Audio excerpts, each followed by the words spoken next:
Hey guys, welcome to the Two Tone Rundown Podcast. I'm your host, Titan Fan B, and this is where a fan can be a fan. We're going to talk about all kinds of topics today, mainly what's going on with the week with the Tennessee Titans, and try to get my point of view of everything that's going on. First topic of the day we want to talk about is Carnell Tate. Carnell Tate has been doing wonderful things in practice, the practice that the Titans are hosting right now.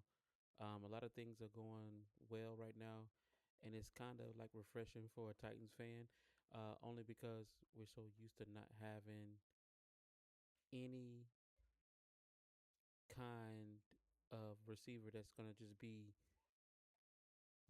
focused on like the way we get receivers is just we never had good luck with them. Corey Davis, they don't live up to the hype of where they're picked at. Traylon Burks, Corey Davis, the list goes on. But those are the main two that people talk about right now. And if you look back, it's just they just never lived up to the hype. They were never number one receivers on the team, so that's why it's a lot of PTSD. Would you say? But Cardinal Tate has been awesome, catching one-handed balls, beating double teams and one-on-ones, just doing his thing. He's very polished in his route running, trying to get this stuff down. He's learning the playbook very well. I think it's really looking on the up and up, especially right now when we have this going on with well, the Makai Lemon situation.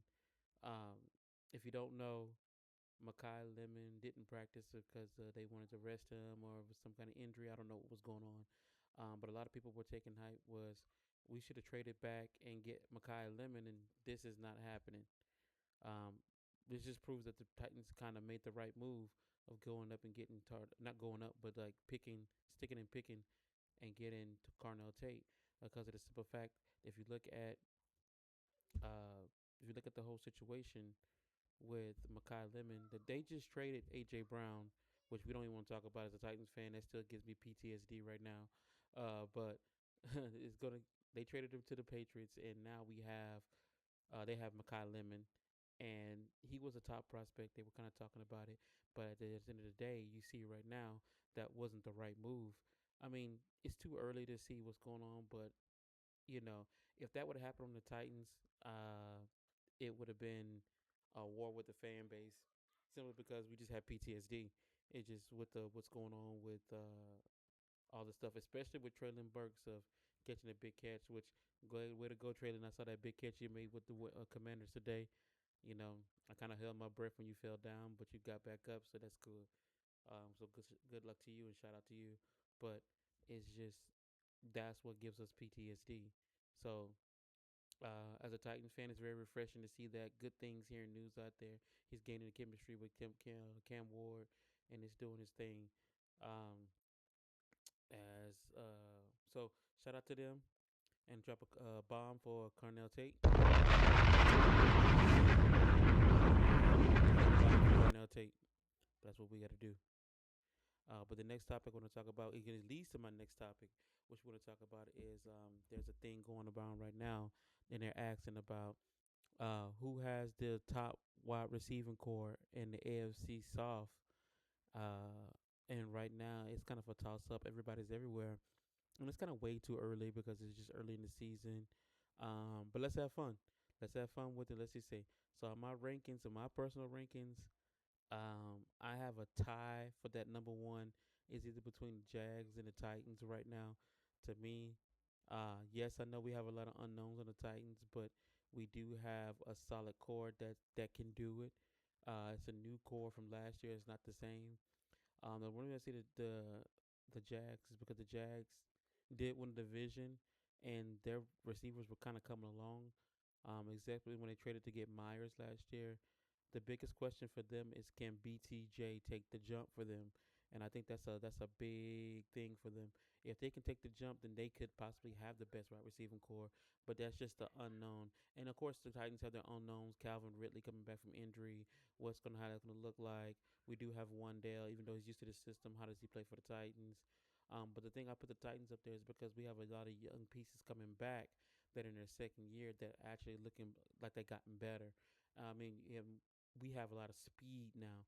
Calvin Ridley won't be the only guy that can beat his man. You got a Cardinal Tech, you have a Wandale Robinson, you have a Calvin Ridley, you have a Chimere DK that has a 4.3 speed. So you have a lot of options out there. You have a Alec Manor, and I think that's going to be a lot of options that you can go over top. And then don't forget Gunnar Helm, who catches everything really. So it's a lot of pieces around this bird that's kind of different this year. Um, as far as the Jaguars, a little do I do know, I love Parker Washington for them. Parker Washington was a standout star. I think he's one of the best receivers they have. He can lean on Trevor can lean on him. So that's why I put him up there. I think they have a good receiving core. Those three, they got to stay healthy, but I think that's the main thing right there. The Texans only taking a step back because they did lose Christian Kirk, and those receivers to me, they're kind of Jags. They're just a guy. Yes, they can get out there and catch the ball. I won't doubt their skills, but they made it to the NFL for a reason. But they're running the mill. They're not having really breakout, and Nico's that guy for them. So he's gonna be like, that's the guy they go to. And you don't know about Tank Dell. Tank Dell's come back from a serious injury, so you don't know how that's gonna come out. I don't know if that's gonna be a good thing for them, or is he gonna come out? Is he gonna come out swinging? Is he fully healthy? I know it's a big thing for them, but I don't know if that's going to work. So that's the questions I have for the Houston Texans as far as receiving core. And the Colts, they lost Michael Pittman. They got Alec Pierce, and they got what's his name, the tight end. Uh, he's really good, but that's it. And there's too many other ones that have multiple weapons for them to say, oh, the Colts are going to pull ahead. Plus, they don't know who they're going to have at quarterback really right now because Daniel Jones flip flop. You just don't know. Other teams you do know was a solid pick up there, but also too, I mean, we got to be aware of the Titans. Just keep it a buck. You know what I'm saying? We got to keep it a buck for you. Um, we don't know. Yeah, I mean, we keeping a buck right now. we got to keep it a buck. Uh, Also, we gotta keep Cam Ward up, the offensive line for us, because we even get the ball out. So I mean, that is a big question for me still. Even though I think they kind of getting the idea, I do love our coaches though. Their coaches are putting these boys to work and actually kind of seeing what they need and what they can bring out of somebody. I like what I see so far, but we gotta see it on the field. We gotta see it on the field. So that's what I mean with the Titans. But as far as on my rankings, a tie for first is Jags and Titans. That third place is Texans, and that fourth place is Colts. I mean, don't argue with me, argue with your mama. But that's what I'm at right now with that. Um, Next topic is of the day is that we're gonna go over real quickly. Let me get my list out right here. Hold on, bear with me 1 second, folks. Um, is that we saw a post today about Jonathan Taylor and some picks. The Titans get Jonathan Taylor, they trade him some picks. And here's why I don't believe in this because the simple fact is that we have a GM who has a 3 year plan who is trying to put this plan in motion. And he says a lot of his plan goes off of drafting right and using the picks. So he doesn't really want to give up picks. He hasn't really been that type of GM where he wants to give up picks. And that's the thing about it. He doesn't really give up a lot of picks um, for the for this for this team. So it's a lot of things that you don't see that he's not giving up. Uh, I don't think that's a I don't think that's a thing that we can just sit there and kind of look at, but at the same time, because we're trying to figure out what we have as a team, and we haven't really seen this team full of things. So for making big trades like that, that's a trade. That's a trade for like a championship caliber team, a team that's gonna run away to like to a Super Bowl. They make those kind of big trades like that. That's gonna push, kind of like the Miles Garrett trade that they just made. Um, you could say the AJ Brown trade from the Patriots. They trying to push to put themselves over the top, and I think that's what they make these moves for. They don't make these moves just for that kind of situation. Um, we Titans are not in a position to make that move. So I don't believe in that trade. I mean, that may be hearsay. I just don't know. Think that's going to be the one. I mean, we keeping a buck right now. We That's what we're doing. Keeping the buck right now. So that's just how we're going to do it. Um, I hope that people, it would be nice to get a nice running back like that, but we just drafted a running back. We don't know what we have in him, so a lot of this doesn't make sense. I don't know where it's coming from. Just like the Josh Sweat thing, the Josh excuse me, the Josh Sweat thing came out of nowhere, and we're trying to figure out what we have in Femi and what's our new draft pick we just picked up from Auburn. We're trying to figure out what those guys have. So it's not like necessarily that uh, it's not necessarily that we don't know what we have. So why are we making these big trades to get these people in here when we don't know what we have? So it's just hearsay to me. Sometimes I don't believe it. I mean, say announce it, I don't believe it. A lot of this stuff that we have to hear. As far as oh yeah, the preseason schedule. They just released the preseason schedules right now. We have a so I'm got a question for y'all. As Titans fans, we see the schedule. We were kind of upset about having these televised games. We don't have no televised games, no primetime games. Not I'm sorry, not televised, no primetime games. So a lot of people kind of upset about it. Some people don't care. It is whatever, mixed bag. Um, but my thing is, how do we have a national televised preseason game and we don't have a national televised regular season game? That doesn't make sense to me. I don't understand how you can put them on. I guess because people be so thirsty for football at that time. But I guess that this doesn't make sense to me. How do we have a national televised preseason game, but not a national televised, excuse me, national televised game uh, for the regular season? That doesn't make sense. And it just makes sense with me.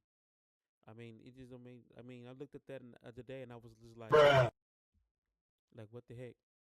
But why are we so good enough to go to get a preseason game schedule, but we're not good enough to have a national televised game? And that's just something I ask. Not that I said it isn't. It bothers me because a lot of our games are 12. I'll be over by 12 o'clock watching football with the Titans.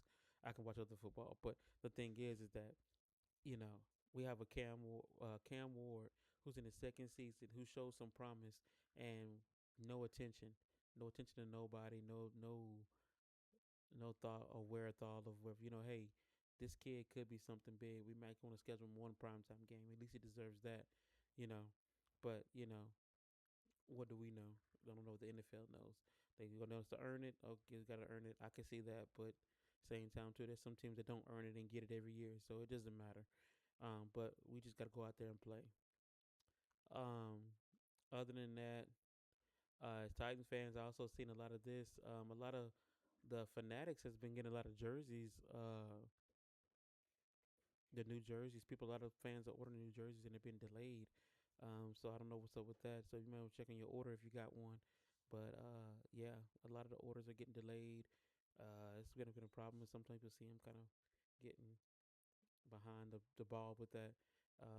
Some people see them as seeing 2 or 3 weeks out. They may want to check on that because it's kind of bogus to me. But I mean, it is what it is at this point. As of right now, though. But that's all I got this week, guys. Um, if you guys got any questions, send me my way. Got any questions for me to talk about? I'll probably pop in, do a couple videos. If you want to be a guest on my podcast, let me know. I'm happy to have more people on there to join.